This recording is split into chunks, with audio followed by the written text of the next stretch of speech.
Quarter 4, Module 6, Computing Test Statistic on Population Mean. There are two specific test statistics used for hypothesis testing concerning means. Concerning means, it's either Z-test or T-test. Again, if the sample size is large, where n is greater than 30, and the population standard deviation or sigma is known, we use Z-test. In finding the Z value, use the formula below. Kani. Z is equivalent to x bar minus mu over sigma over square root of n, where your x bar is your sample mean, mu is your population mean, n is your sample size, and your sigma is your population standard deviation. Actually, humana nato ni og solve. Humana nato ni discuss. Review na lang ni. On the other hand, the T-test is used when n is less than 30 and the population size is normal and nearly normal and the standard deviation is unknown. So meaning, the sample standard deviation is unknown. Or basically, dili ni sample standard deviation good. Ang population standard deviation is unknown, pero si sample standard deviation known. So, mag-t-test ta. So, for the t value, we use this formula. Similar lang kaayo sa z-test. Ang difference lang ka ng s diha. Instead nga sigma, s na. X bar is the sample mean yapon. Mu is the population mean. N is the sample size. And S is the sample standard deviation. And take note that the degree of freedom is n-1. So, let's discuss some examples. So, compute for the Z value given the following information. Use one-tailed test and sigma is 0.05 level of significance.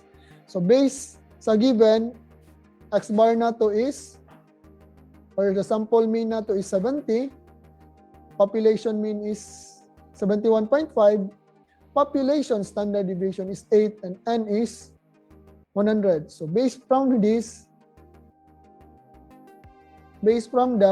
given, known ang ato ang population standard deviation and ang ato ang N is greater than 30. So therefore, mag Z-test ta. And Z-test nga one-tailed. One-tailed test. Sige. So, ang first button to determine, actually, ang goal lang na to is to determine the test statistic. So, ang first button is use the formula in Z-test. Again, ganong Z-test because sigma is given and then N is greater than 30. Anong formula? Then after, you simply substitute kani o kana. Baliktad, na baliktad siya.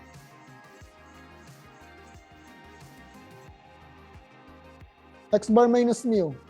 So baliktad ang yang nakuan. Dapat dire 70 minus 71.5 over, tama na ning 8 over square root of 100. So yun. And then, simplify na lang na to. So, this must be negative.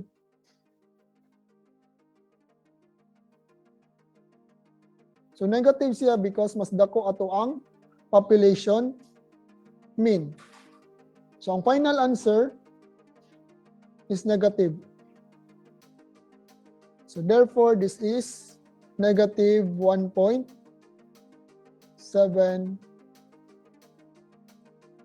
1.875. So, nga na dapat. So, correct na lang nato nino. So, nabaliktad. It's either nabaliktad ning pagka-substitute or nabaliktad lang ning given. Wala ta kabalo asa sa kuan.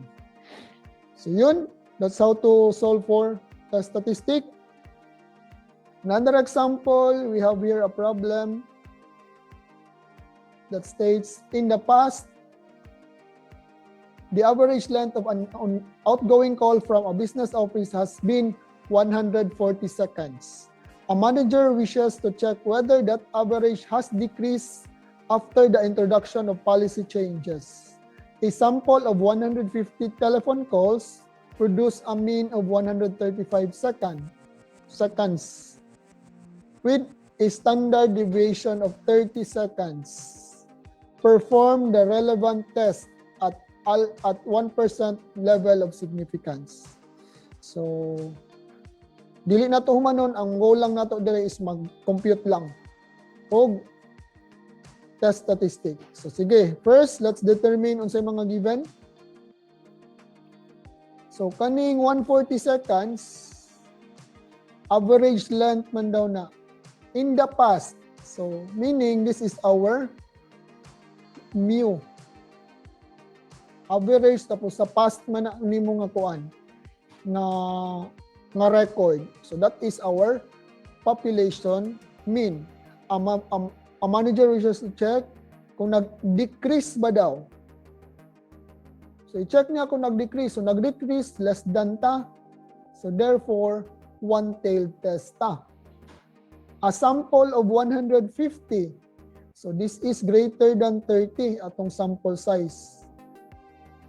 And produce 135 seconds.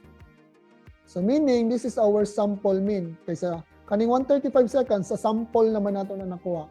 And with a standard deviation of 30 seconds. So kani S ni siya. Ngano man? Because this value came from a sample. So dili siya sigma S. So natay 1% or your alpha is 0.01. Na ang mga given. So based from that, let's determine unsa nga test. So check na to na ba si sigma or population standard deviation. So population standard deviation is not known. So ang sigma nato is unknown. While our sample size n is greater than 30. So unsaon na siya?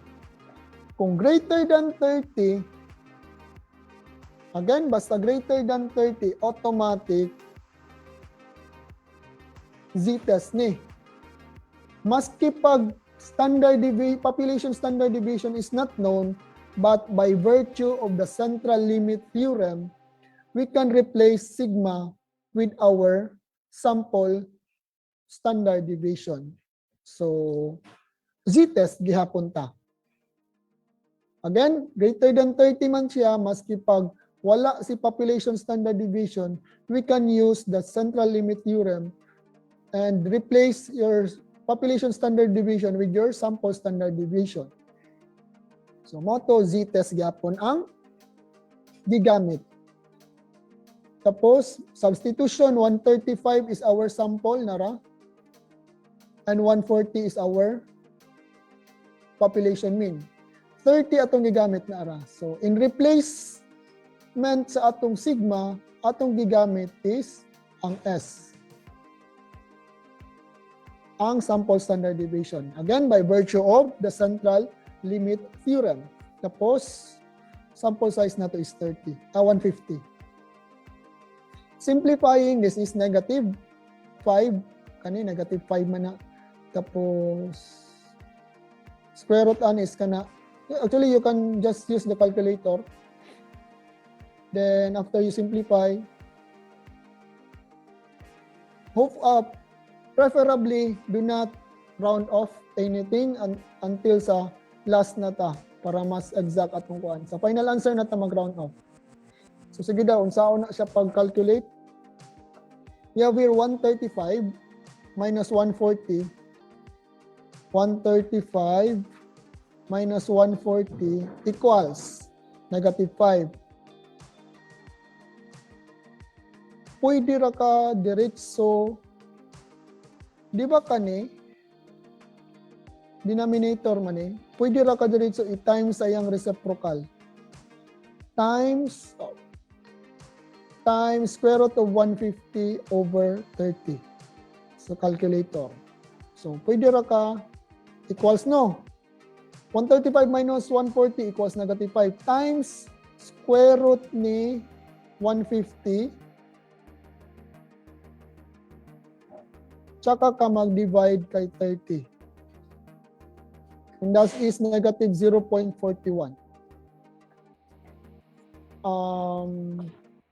Yun.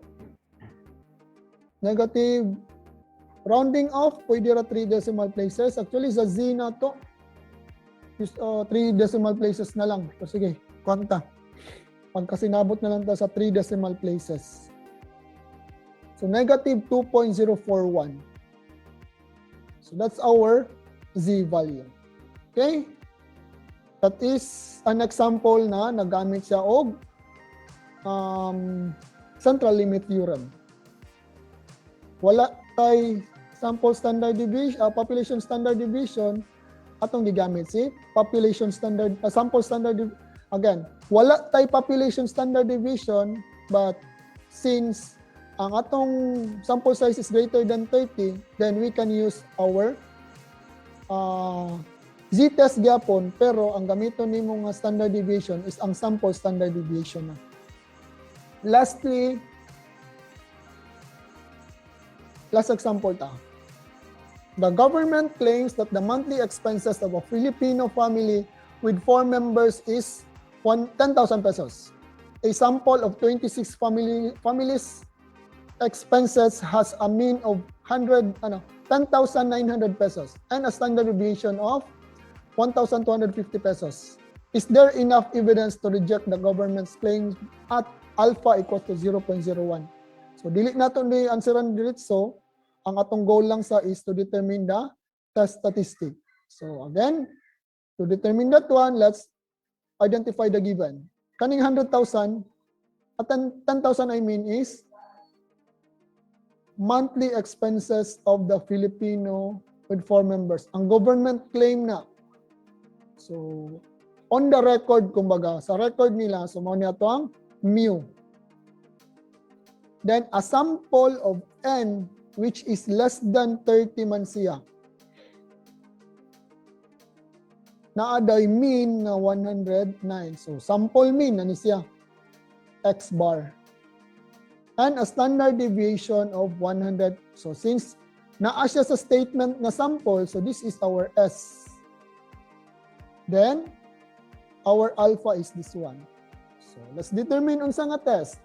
Based sa given, ang sample size is less than 30 and we don't have sigma or our population standard deviation. Ang naalang is ang sample standard deviation.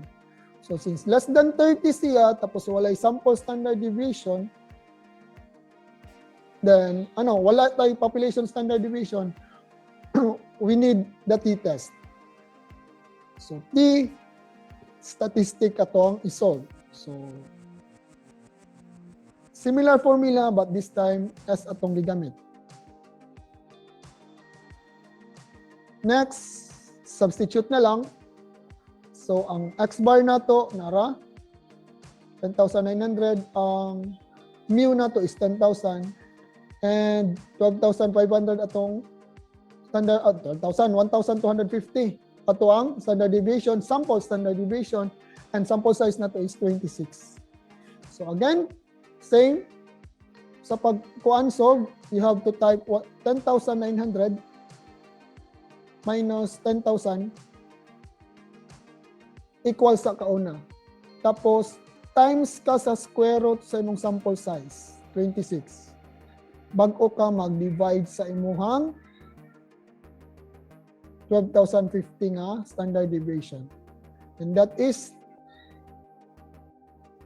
3.671. 3 decimal places. Positive siya. So, positive 3.671. Unang test statistic ninyo. So, that's how to solve for test statistic na using t-test. So, sa first, z-test. Sa second, z-test. Sa first example, z-test. kay tungod greater than 30 tapos naa si sigma. Sa second, z-test gyapon kay tungod greater than 30 siya, masipag walay sigma. And last is t-test na siya because walay sigma tapos less than 30 pud siya. So nakahatag ko og mga examples sa kada situation. So that's all for quarter 4 module 6 computing. That's how to compute test statistic on a population mean. Thank you and see you next session.